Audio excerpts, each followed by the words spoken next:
set to. Yes. Okay. All right. So I gave a whole rundown of how today is going to go. I mentioned that Cyprian had gracefully in the past in the last week giving us his thoughts and opinions on what was wrong when it came to operations management in Africa in general. And then today he was going to grace us again with his presence and then take some questions from us on our operational issues. I did mention that I already have some questions from the online community. They came in very, very strong. So, but then because you are on the Zoom call, you're special, and I'm going to give you the opportunity to ask all your operational questions to Mr. Cyprian. And then once the Zoom community is done with their questions, I will go into the online questions that we received from our online followers. So if you have any questions, just raise your hands and I will give you the opportunity to ask Ed the question. In the meantime, Ed, you're welcome. Hi. Hi, thank you. I've been here. I should be saying you're welcome to you. I've been here. It's just my my tech wasn't working. How has your week been? All good? It's been all right. It's been just fine. A little restful and a little productive. I like that. I like that. Okay. So online community, Ed, today we're gonna have two groups of people asking questions. We have an online community earlier that asked their questions through the DMs, and then we have people on the Zoom call today that might have questions. Okay. So in all fairness, for those that are on the live call, I will give them the opportunity to ask their questions first. And then if they're done, then we can go into the online community. So to my Zoom people, if anybody has any questions, can you raise your hands now? Any questions on operations management in your business, in the business that you work for, in the startup that you are working in, or on the idea that you think you're going to develop? Give it a minute. If you don't, I have a boatload of questions here to ask, so I'll just jump straight into my questions. Okay. You can unmute and ask the question also if you want to ask directly.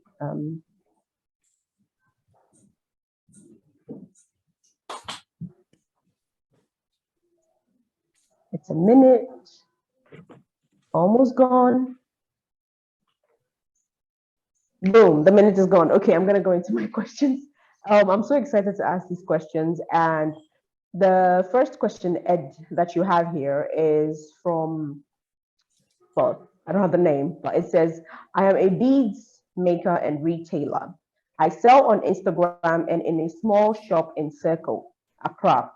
Business is good and my profits are great, but I want to know the key operational areas I should focus on to sustain my business and any ways I can reduce my cost to produce.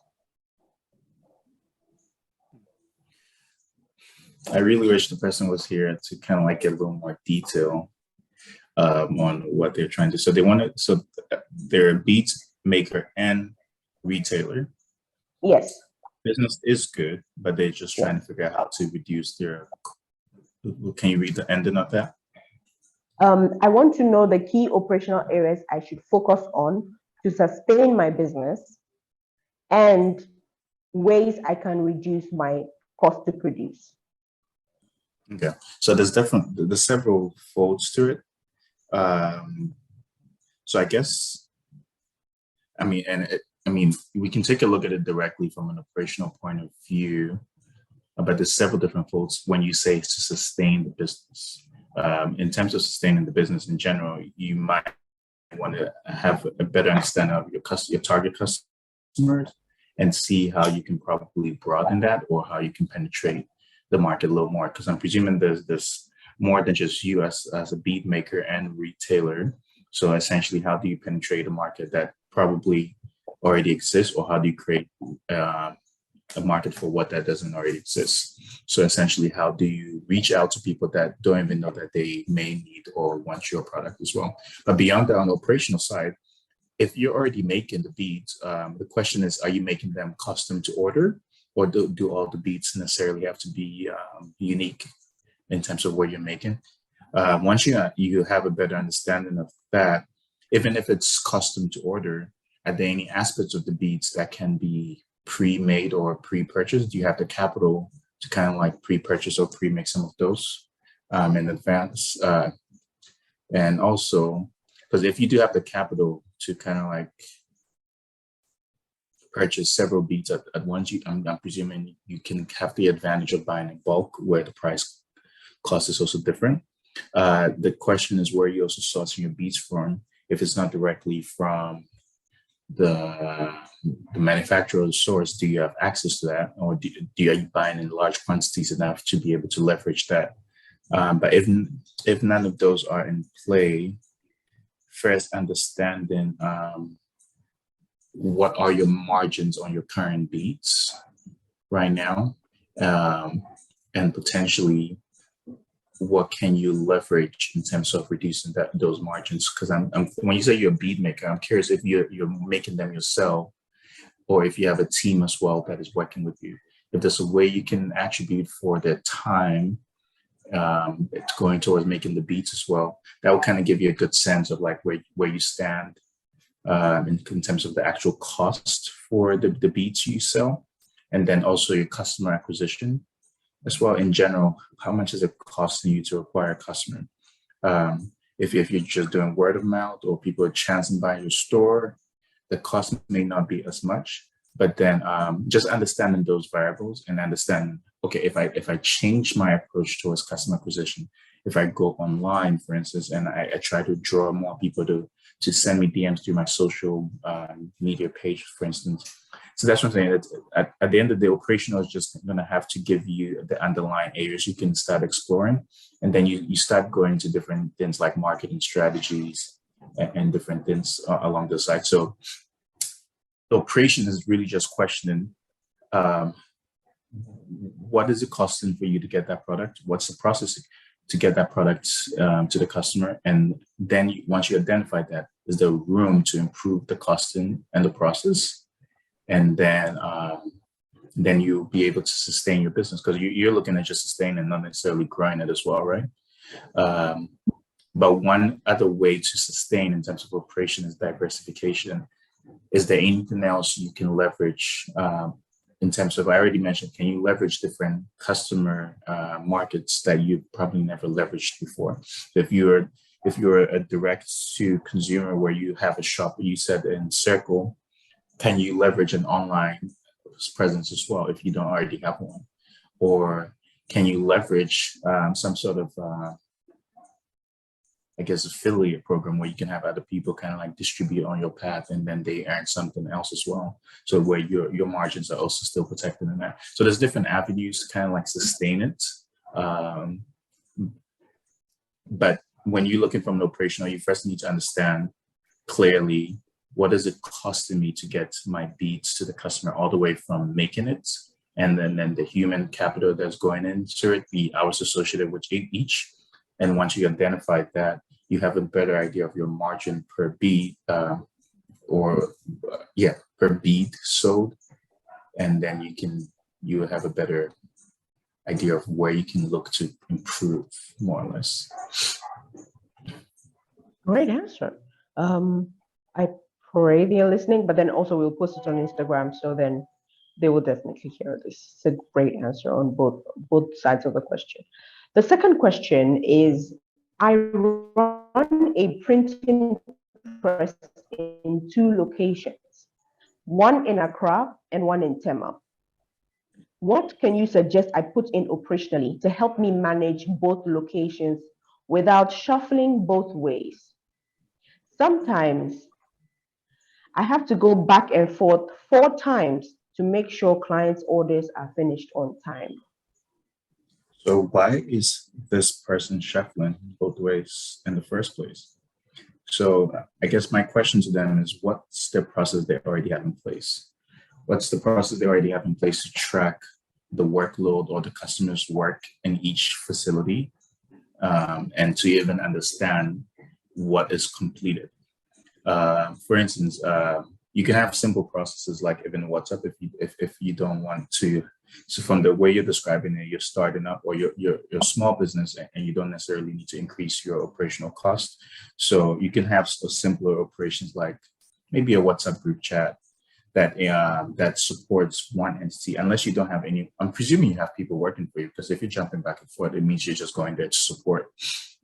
So if you had a WhatsApp group, for instance, for each entity separately or joint, whenever you can have a set standard in which you know the status of each job. If a job comes in, it's pushed in there in a certain format. If work has begun on it, it's probably flagged but in progress. If there's an issue, it's flagged as well. But at the end of the day, you need to clearly understand why you're jumping back and forth. And from what I am guessing and deducing, it's more so you're jumping back and forth because you are not able to guarantee the quality of the print jobs. I'm saying this as well because at some point in time, I also did have a printing press as well. So for the most part, the only reason you have to go into the space is to guarantee the quality of work. So then the question is, the customers, not the customers, the people that are working for you, are they aware on what your standards are? Because sometimes people would want to say, okay, this printed out, I don't want to reprint it, so let me just put it in that the customer is not going to notice, right?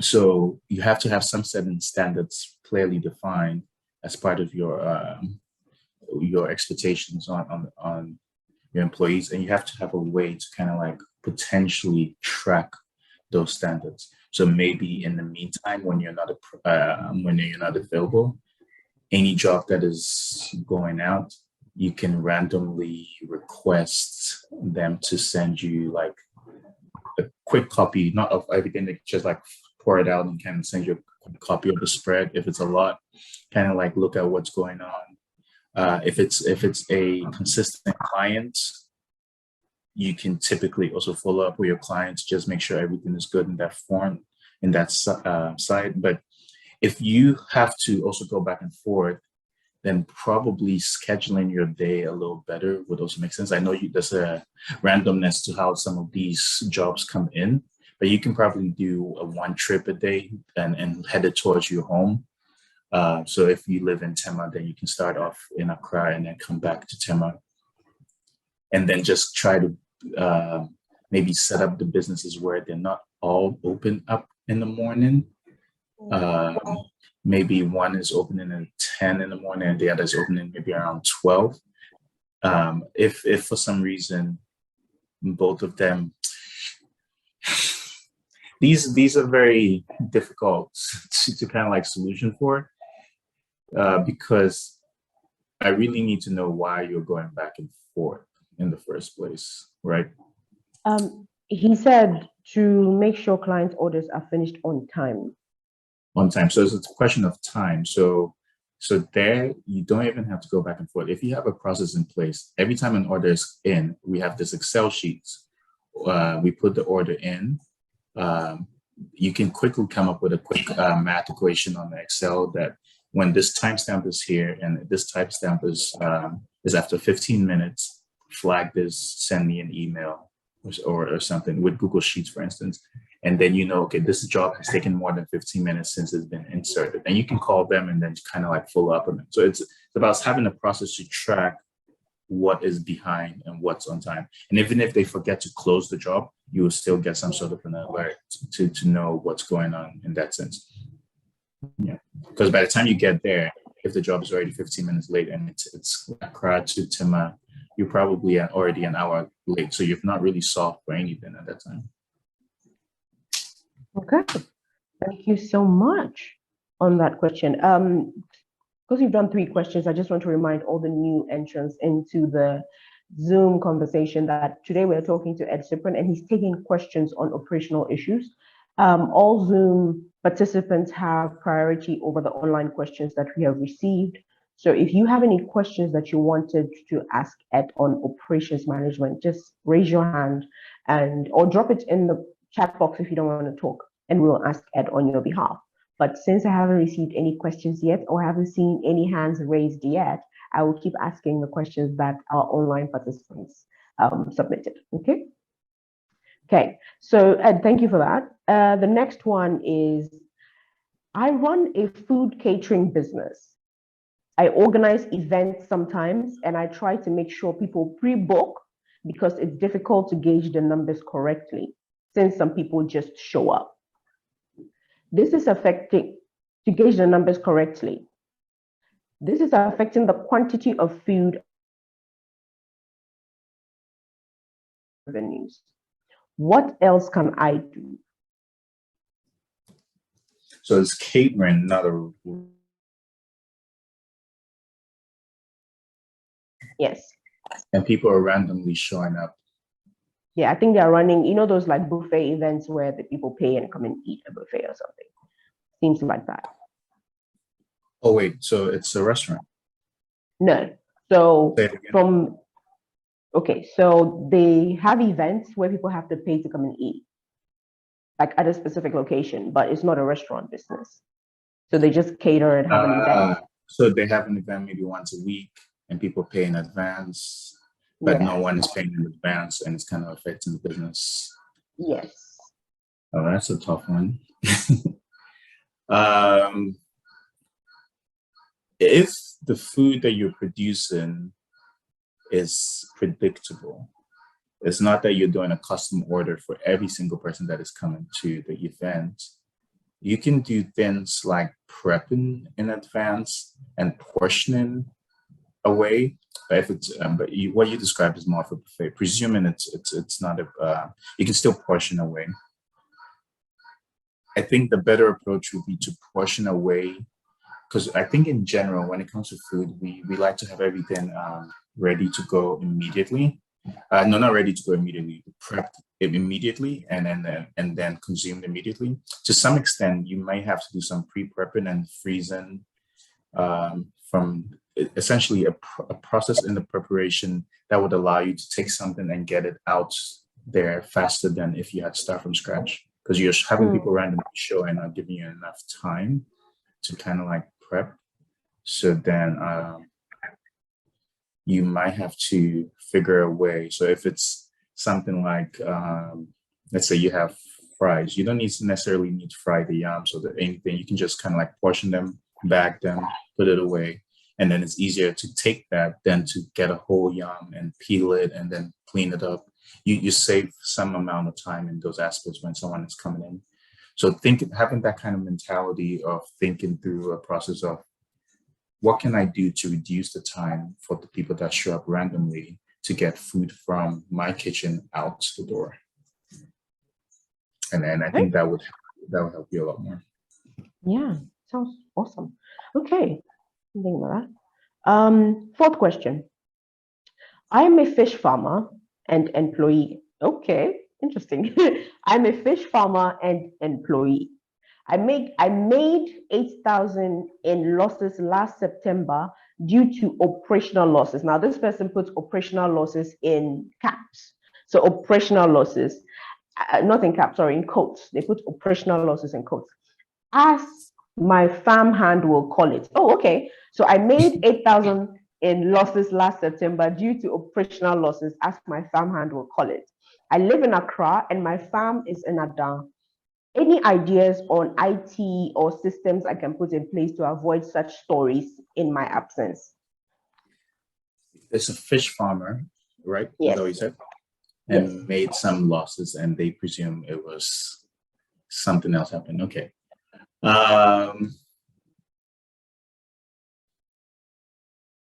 Another industry that I'm relatively familiar with, have a similar situation with a different farm. There are the technology that helps in fish farming. It's a little tricky, and because I also don't know how that works. So I'm presuming for the most part, how you measure how many fish you have is by weights, not by counting, especially if it's a large scale operation. And you don't necessarily weigh what you have in the farm. You only weigh what goes out of the farm, because I'm not sure how you weigh a pond. You might have expectations of how much each pond should produce. Correct. Yeah. But how to you want to be able to track at what point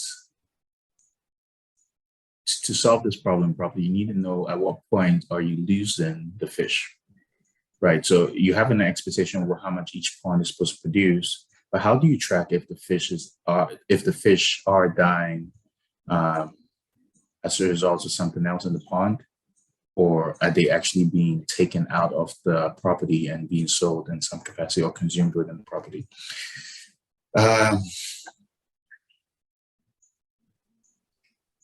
I can say some solutions, but in my head, I don't see them 100% mitigating the problem with the hands on the farm. But because I don't, if you have no way of recording your capacity in terms of how much fish you have, it'll be very difficult to track that over time. And as far as I'm understanding, you can't necessarily measure the pond. If you have like 10 ponds, you have an expectation of how much it is, but are you harvesting them all at the same time, or are you harvesting them across different times? Unfortunately, truly, I don't feel like I have enough information on this to kind of like provide an adequate solution for it. But at the end of the day, if you want to be able to kind of like measure your capacity, but I find that I see the challenge with that because you can be measuring what is going out of your farm, but you still may not be able to catch what is missing because the person's consuming it right on your farm, actually. You can have a checks and balance, but you wouldn't know until you harvest. Let's come back to this towards the end of this, and let's see if I can think of it better. But yeah. Okay. All right. It's a little easier with the farming that I was used to. You can definitely count what you have and keep track of it over time. So. Okay. We do have Jedediah here. He's a fish farming expert. So. Oh, perfect. So maybe he can give. If he can help us out, we would be grateful, Jedediah. Oh, okay. He sent a message. He says, with fish farming, it's best for the farmer to be able to visit the site regularly. He should look at the likes of Triple Farm. They have a manager on site who has a stake in the business. Okay. So yeah, that should solve. There. But I guess the question was still geared towards what technologies can you use to kind of like communicate some of those. But yes, ideally, any business that you can be more present in, you will be obviously catching a little more of the things that are going on that shouldn't be going on. But yeah, I'd love to hear your thoughts on how they can do that without having to visit any more regularly than they're already doing. Yeah. Okay. So we'll leave this question, and please, if you have any insights to add on to what Ed has shared also, because it's maybe your industry or your specialization, please drop us a comment. How do I send other questions, or does it come just to you? Which ones? Yeah, in the chat box. Okay, but this one I think he sent to me. Maybe he sent to me. All right, perfect. Please make your contributions general so everybody can see it. The fifth question. I sell organic teas. Okay. They are doing well so far. I have 2 farm workers and 4 factory workers. I am certified and licensed by the FDA. What data should I be collecting on my operations in order to scale up? I realize the demand is growing faster than I can supply. The demand is growing faster than you can supply. That's a good problem.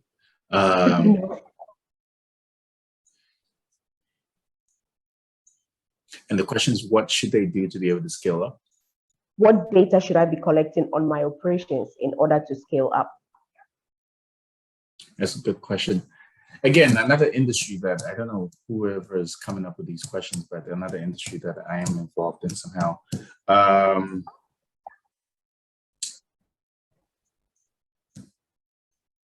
So you do have demand and you want to scale up.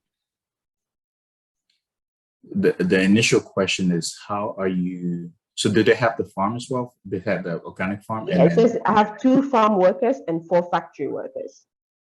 okay, so they are up the whole vertical from the farm all the way down to okay, they own that entire chain. So so first of all, do you have data that lets you understand how what your farm workers capacity and your factory workers capacity is for any given week or month? For instance, if they can yield you 20 packs per week per person, that gives you a good idea, a rough idea of what scaling up will look like for you. And then you then identify, does the cost make sense? Because the more you scale up, then you then have to have more other intermediary players to kind of like manage those different people as well.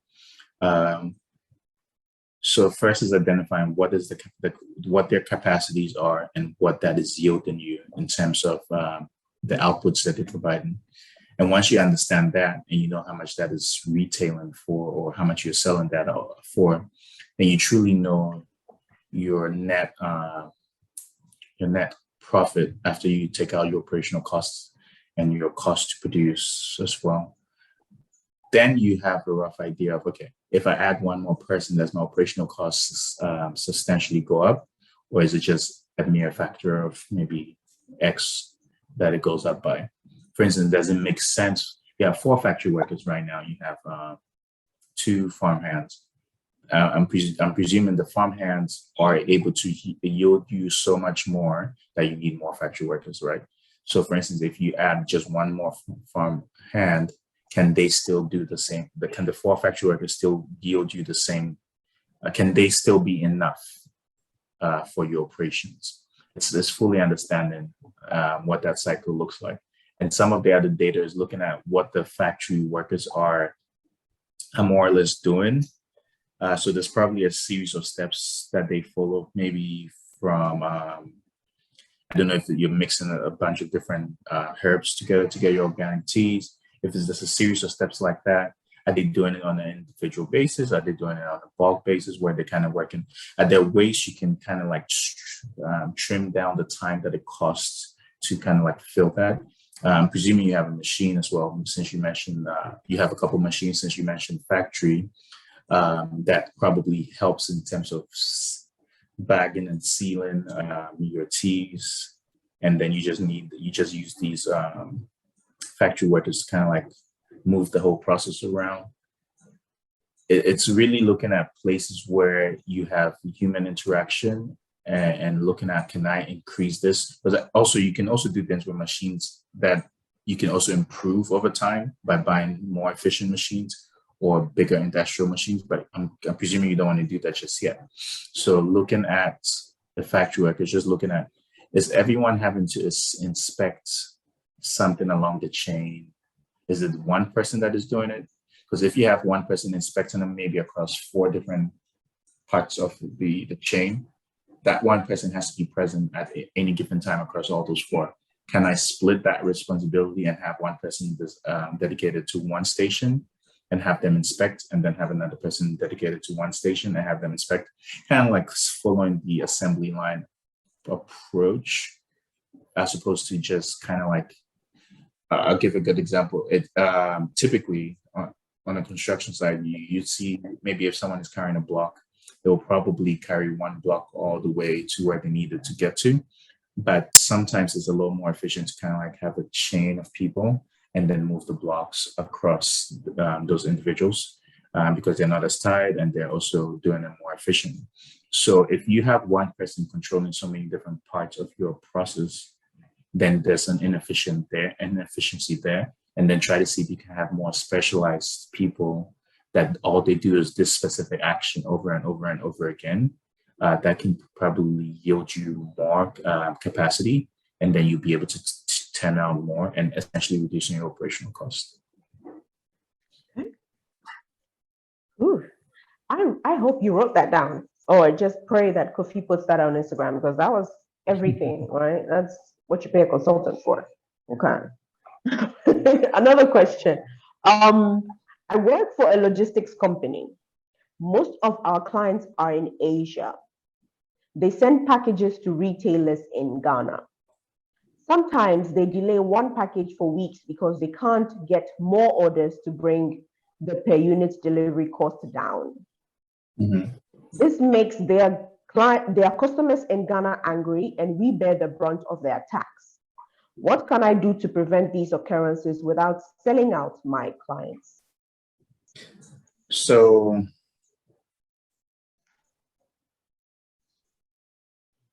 there's two things. I think you offer tiered services if you can, even though there is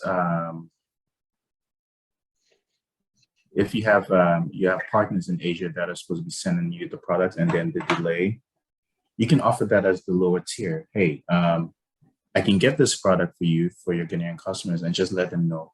Ideally, it arrives if you're expecting it to arrive in 5 days. You can set a proper expectation based on your data that sometimes it delays as much as 3 weeks. So you can say ideally, it can take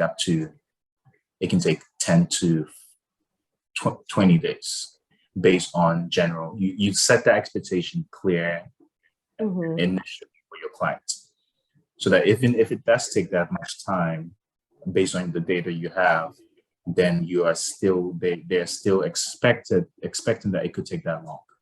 However, you can have a second tier if you have another relationship or with the same partner that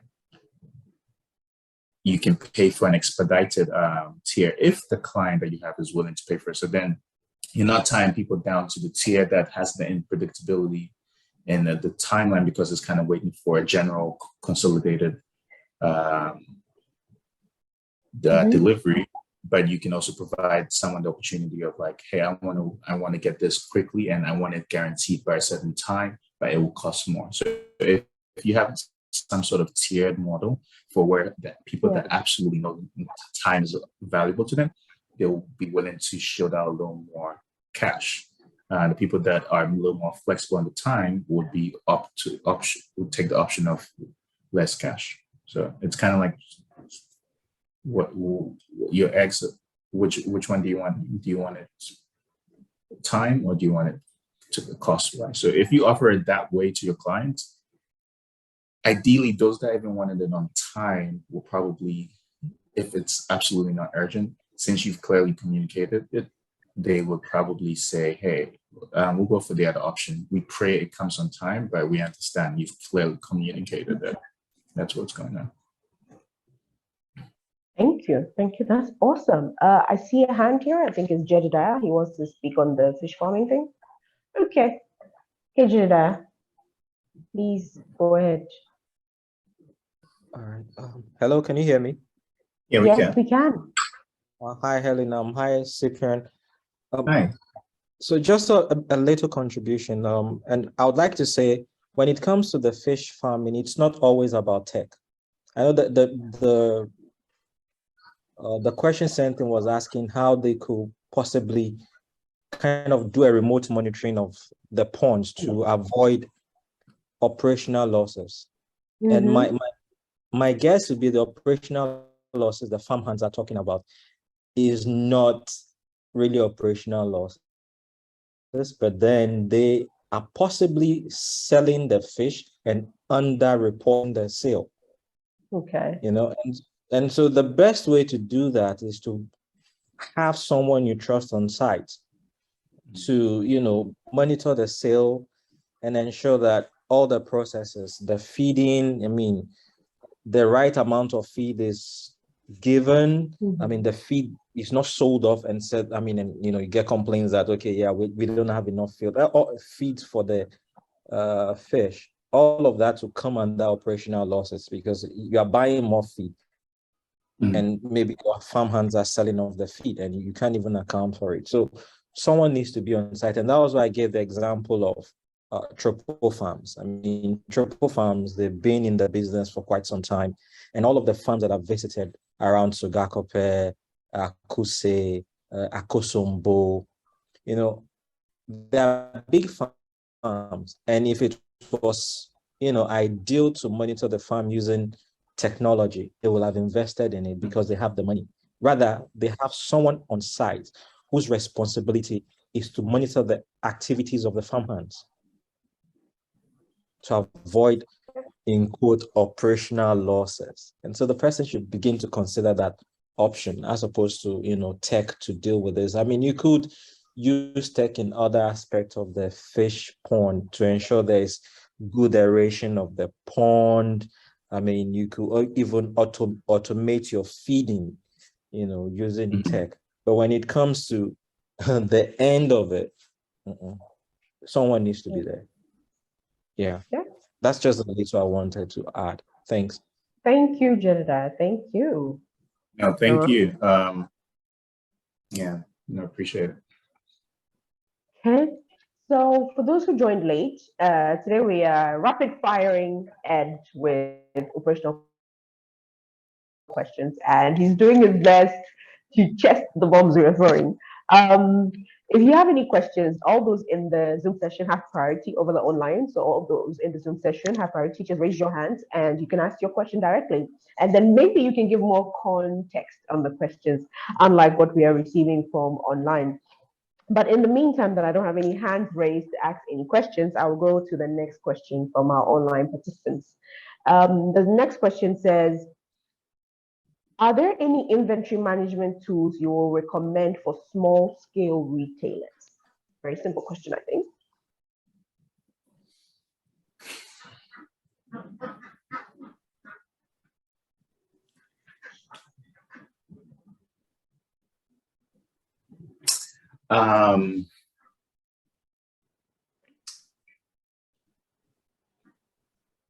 No. So this kind of leads back to, and I may not know one yet off the top of my head, but there are several inventory management tools on the market. But like in our initial conversation, we had a conversation about how a lot of the products on the market are not necessarily geared towards the dynamicness of how business is done in Africa. So for the most part, it may not favor you in several different ways to use something off the shelf. But there are also a lot of African firms that are building a lot of inventory management systems, including my firm as well. We're building one internally that we're using for the kind of inventory we want to manage internally. Some of the challenges we've seen with the ones that are already out there will be along the lines of currency options. It's limited in the currency option or payment options.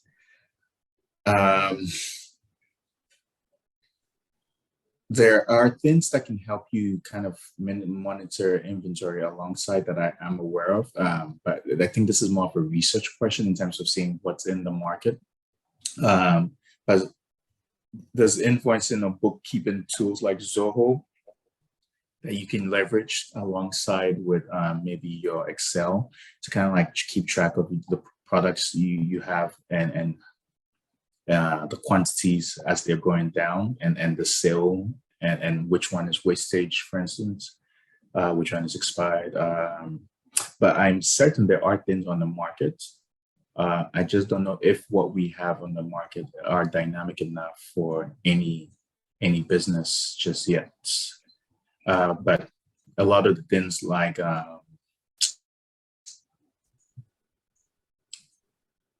what was did the person mention the business that they were looking for it for? No, it's just small scale retailers.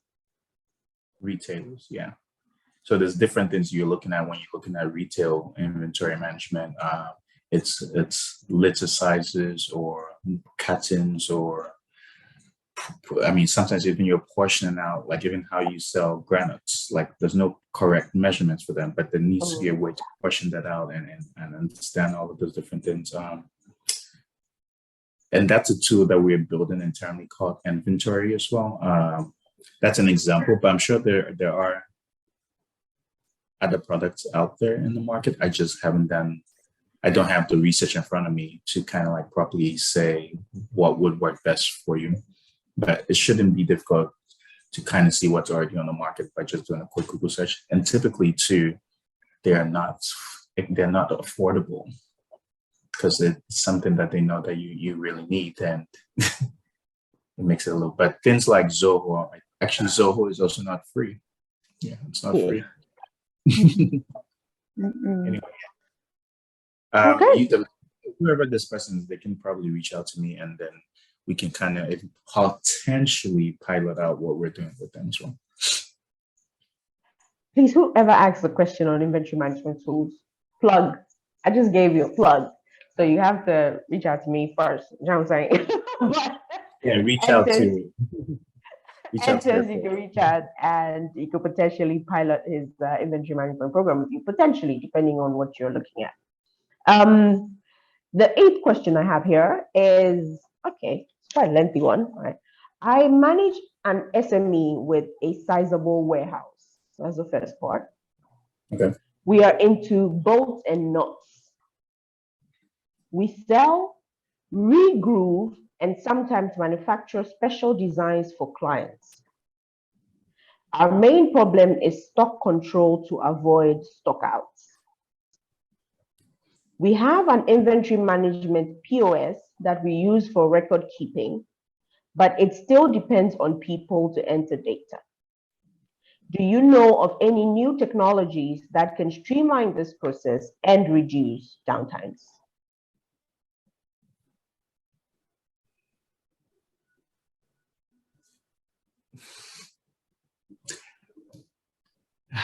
They want to remove the reliance of people altogether. People, yeah. Which is the ideal goal of operations. It's eliminating human capital altogether. But they're selling it, is what I'm hearing, because I had the POS. Yes. So where are they relying on people? It's the entry of the sale. I think both ways. Pardon? I think it's both ways. It says, but it still depends on people to enter data. Okay, so maybe I think what's going on is when the sale happens, they have to actually manually reduce quantity. Maybe. Or it could be that from my experience, it could be that when the sale happens, if somebody doesn't enter that sale, that product could leave without. So I think that's a process problem more than the systems problem. Okay. You should, if you want to maintain your data online, or you want to have this inventory management system, all your sales have to go through your system. Period. That there should be no ifs, else, buts. There's no sale. There should be no sale recorded in your book if it doesn't go through your system.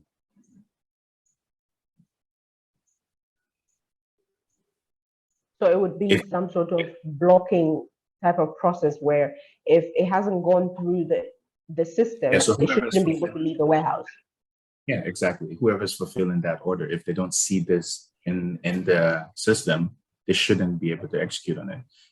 So I think typically what happens is maybe you have familiar people and workers or managers that are like, oh, give me this real quickly. And I mean, that's not in the system, but you trust that person. You need to have a process established where regardless of who is asking for it, this is the process. That would kind of like help because the system is already in place. And that's really the added layer, and the person not even asking, that's really where inventory is really shining on.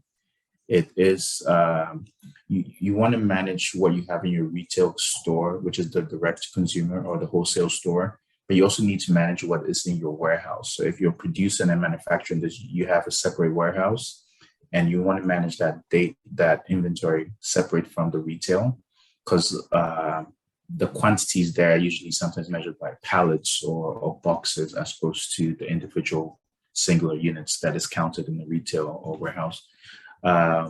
So again, something like inventory sounds like a good product for some of these things that we're trying to track, because it also helps alerts on the general trend of your sales, and it also helps alert on the general trend on other people's sales as well, since it's designed to kind of like, and let me not get into that, but yes, if you want to maintain your process where you are able to track all your data, you just have to have a process in place that allows no one to kind of bridge that process. Because I can't fathom how there would not be a sale in the system if your system is the system in front of me. Mm. Like for instance, if you go into a Shell or a Total Energy store and you wanted to make a purchase, they have to rank it up on their system. If they don't ring it up, there's no sale. So they have an idea at any given time what exactly the sales are in the store. And at the end of the day, they just need to do a stock keeping to match that. Okay. And that's because they have a process in place. Do not sell anything that you don't rank up. Okay, so it's more of a process problem, not a tech problem. Okay, so trying to fix the process. I mean, Okay. if you get rid of human beings, which is what the person was initially asking, then yes, you would probably fix that issue. But to get rid of the human beings is a little more expensive right now for our region.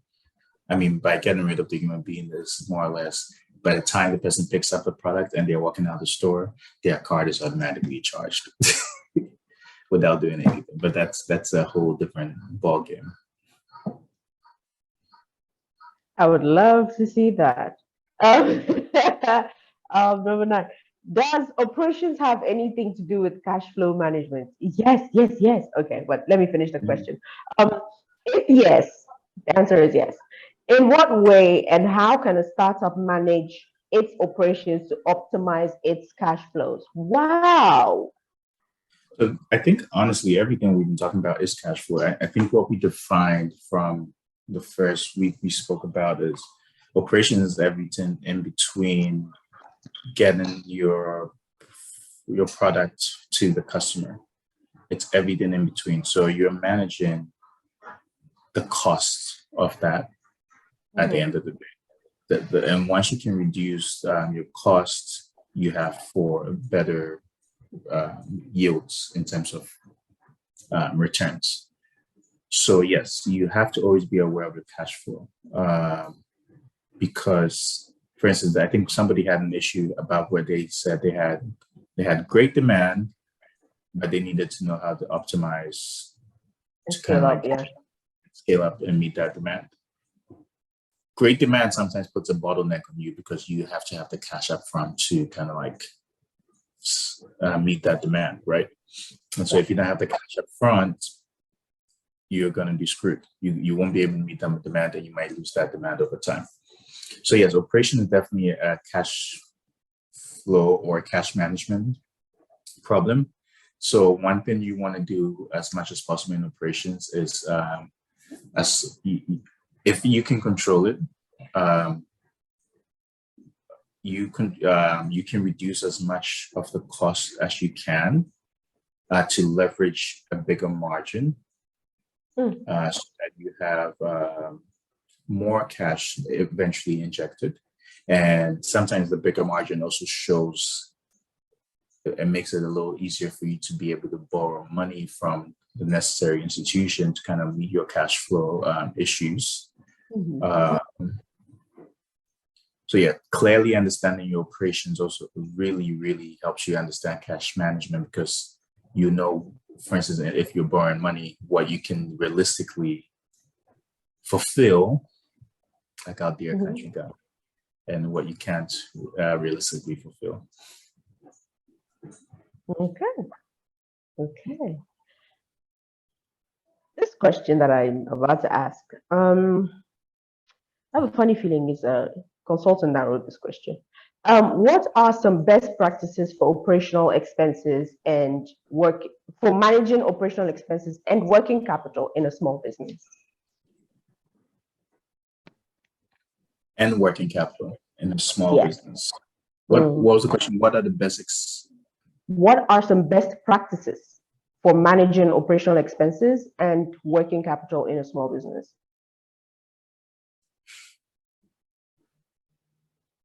Exactly. I thought the same way when I read the question. It's like, what you driving at? When you wrote the question or when you read the question? When I read the question. I didn't write this one.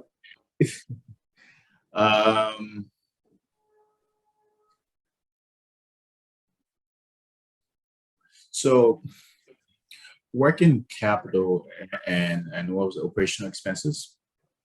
So Management, working capital, and operational expenses. yeah, so with operational expenses, for the most part, as much that you can delay on the operational expenses, the better. So if you can negotiate with your suppliers to have delayed payments for what they supply you, the better, which is a lot of what the big companies kind of do. So as a small business, you may not have too much leverage to kind of like negotiate some of those deals. But that's one of the ways you can kind of like, because you want to delay when you have to kind of move your working capital so that presumably whatever you're producing, the turnaround for what it's yielding you catches up with your costing to produce it, to leaving you with very little need to inject capital that you do not necessarily have, right?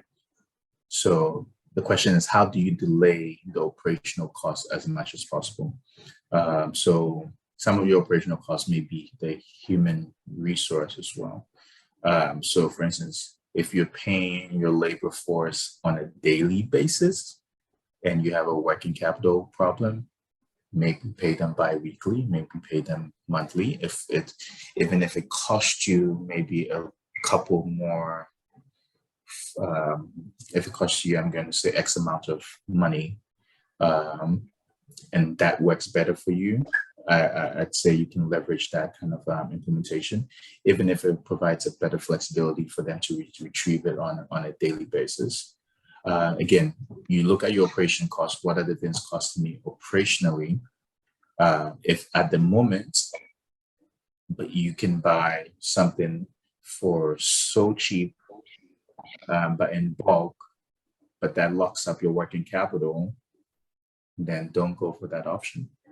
Go for the option that makes sense to you, because the working capital will kill you a lot quickly, because there's several different things that you need to do with the working capital, which includes marketing, customer acquisition, there's several different things. So you can produce the products, but if you have nothing left,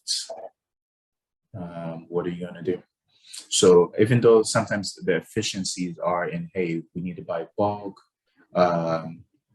we need to do this, we need to be efficient, we need to get our own truck to kind of like do our own deliveries.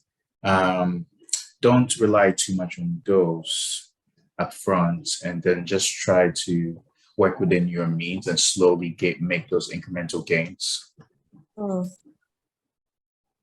Okay. So I'm going to go back to the session and give the opportunity to anybody that's still listening. You have seen all the questions that the online have asked.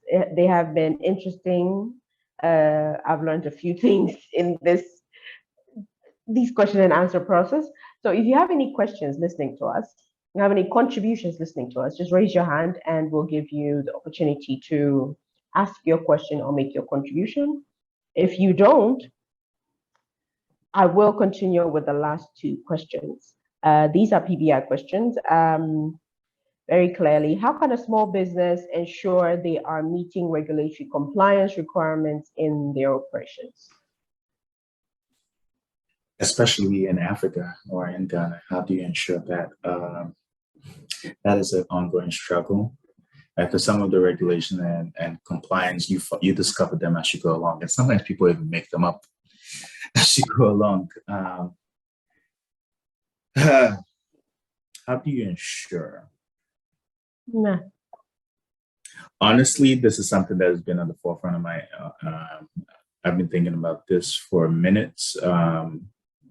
I don't know of any efficient way aside from just hiring someone that is relatively an expert to kind of stay on top of some of those things for you. If there's anyone that has a service that provides that guarantee, hit me up. But there's no way for you to internally ensure. You do not make those rules. You do not make those. There's no way for you to ensure it. You just need to rely on the professionals to kind of like to get that information. So if you cannot afford the professionals, then you're going to have to be that professional to seek that information constantly. And unfortunately, in our climate, these things change often and quietly. Yes. So there's no way that I've thought about insurance. This is definitely a business model that if anyone can stay on top of, it can easily be a subscription service that a lot of people pay to be up to date. It's kind of like what the big consultancies like KPMG and stuff kind of do for people. So on a small scale, to do that would be perfect. Okay. Okay. And then the last of our questions that came in earlier is, how can a small business measure their operational performance and identify areas for improvement? Data is key. Data is key. You always have to look at the metrics. So when you're looking for the data in your operational flow, you're looking at one, time. That's that's one of the data that you want to like collect. So you look at timestamps for the different aspects of your operationals and kind of like understand what those times mean to you. You look at your human resource and understand how they fit into your operations. Essentially, can you do things a little more efficiently? Do you, for instance, need 54 or do you need 10? And you have to first record the data over time. When I had 10, we were able to get this. However, when we went to 54, we've only increased by 2x. Why are we going? Like you need to have time, the human resource data. You also need to have quality data. You have to understand in general, how has my quality increased or decreased over time based on my general growth or performance necessary. You want to have the data on that as well. It's really just data centered. Once you have proper data over time, you can properly see what's going on. And also as you're producing your goods, you're also tracking the costing of your goods, the costing of the raw materials that help yield the goods that you want, and just looking at that over time.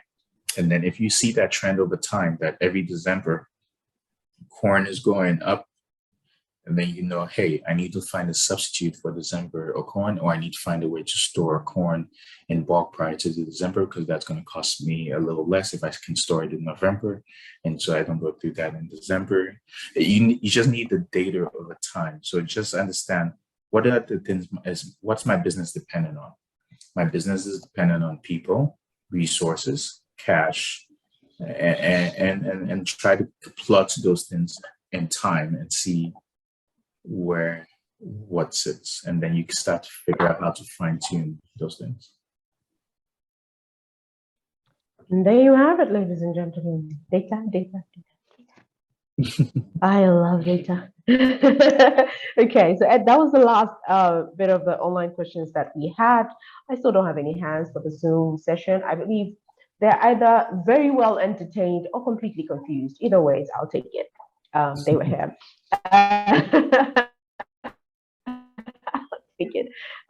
We're right on time with the 1 hour, and as usual, I will hand over to you for the last bit of your thoughts on the questions that were asked, on anything that stood out to you in terms of the questions that were asked, or anything that you wanted to add on that you haven't said yet. No, I think the last question kind of really took it home for me. To improve upon operations, you really need to understand your data on a micro level. You need to understand the different aspects of your business and try to plot against time really what is going on, and if I scale in this direction, is it actually beneficial, or do I just look busy, or am I just getting busy and not necessarily yielding anything? You just really need to look at the numbers often and regularly. There's a common misconception that we can't track everything. And yes, we cannot track everything. Like it's not, it can be finite, but you can have a good estimate on everything. And that's why the fish one, it's a little tricky for me because for instance, I'm certain you can track without being present on a fish farm. I can think of ways because, for instance, the same equipment that can weigh trucks can probably be plotted to kind of weigh ponds. But the question is it cost effective for your operations? So that's really the game you play with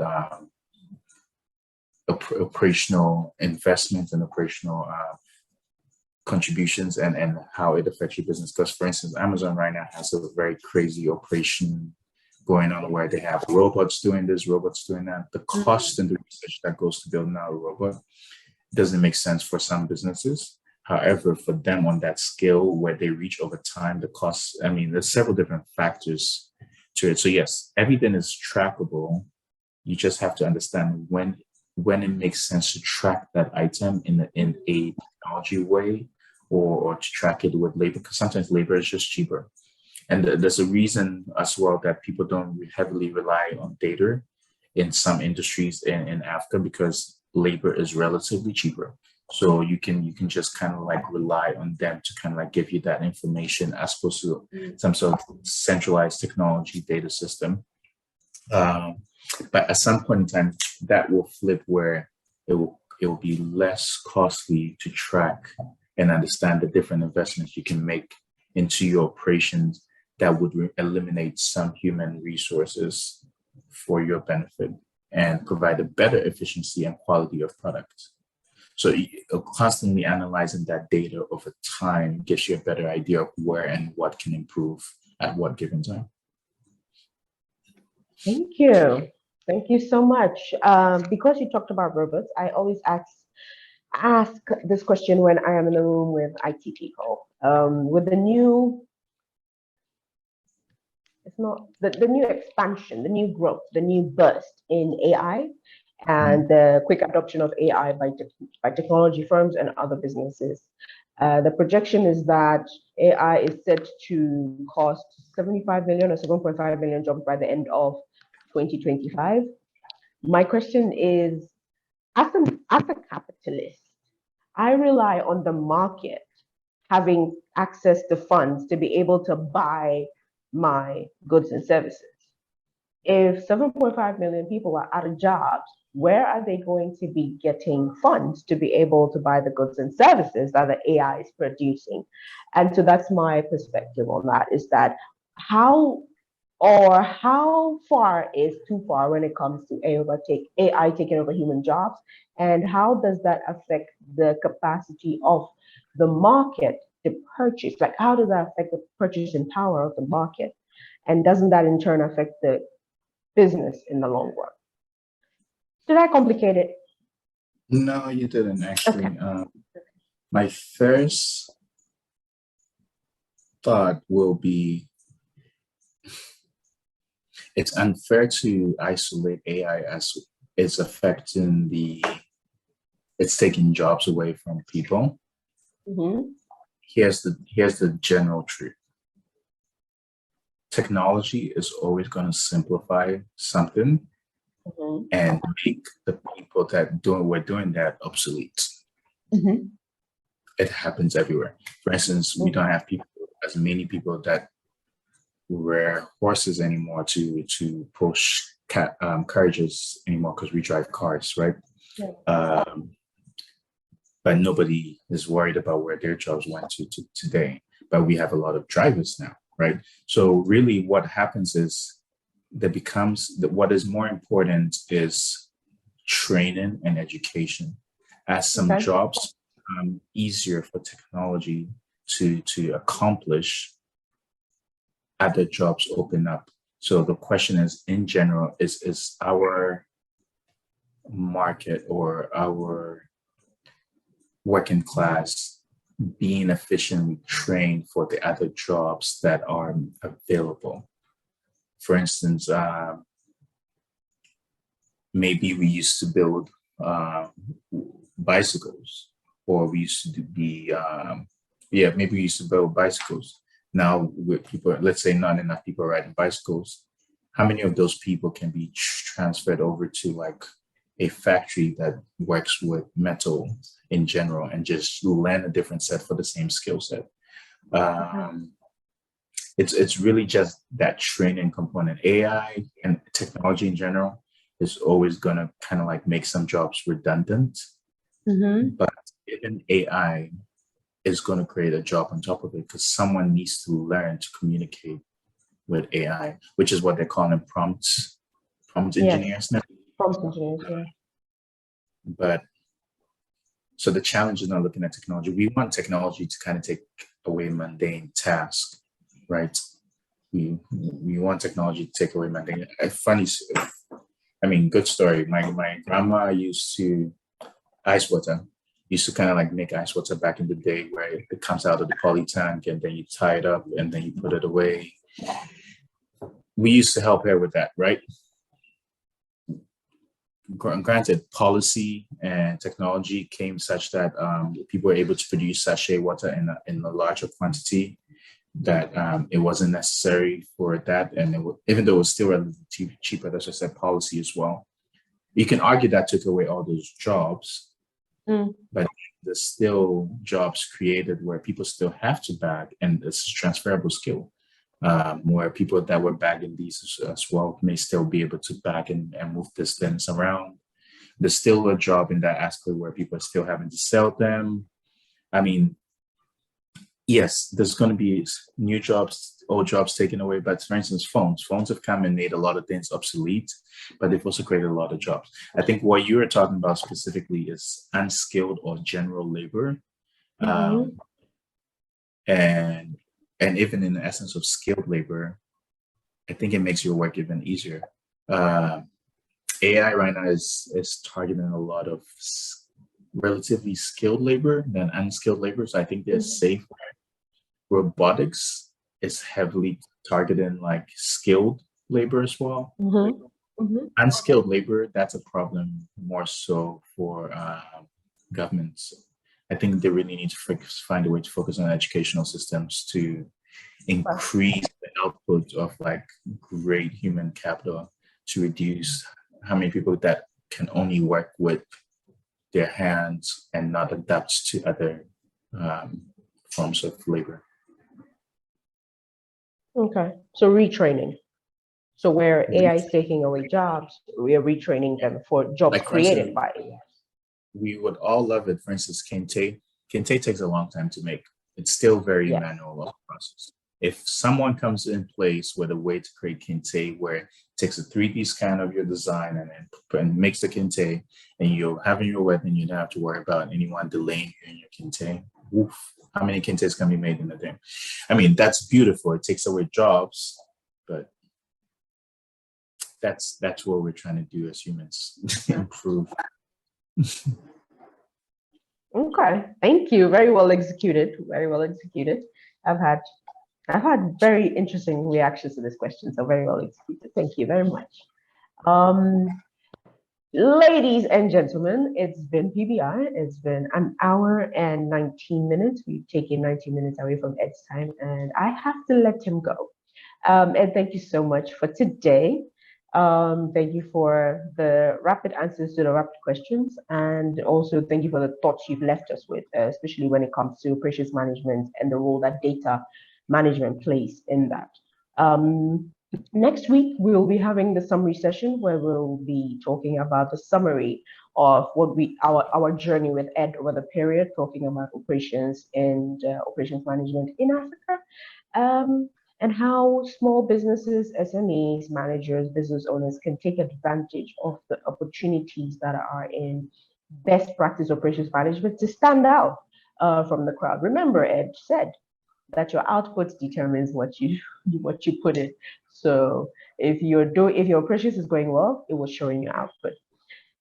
In the meantime, between now and next week, I will try and catch Ed, and then we will, like we always do, prepare our operations plan or strategy for the donut business that we have been tracking over this period. And then next week, Yes, and then next week in our summary, we'll show you our operation strategy for the donut business, to give you a case study of what operations can do for a business. Okay, so ladies and gentlemen, it's been fun having you. It's 8:20. As usual, I'm Ellie, and this is PBI. We are hoping to change Africa by mentoring the African people to change the continent. I will see you next week. Ed, thank you so much. Have a great evening. Thank you so much as well. Okay, bye-bye.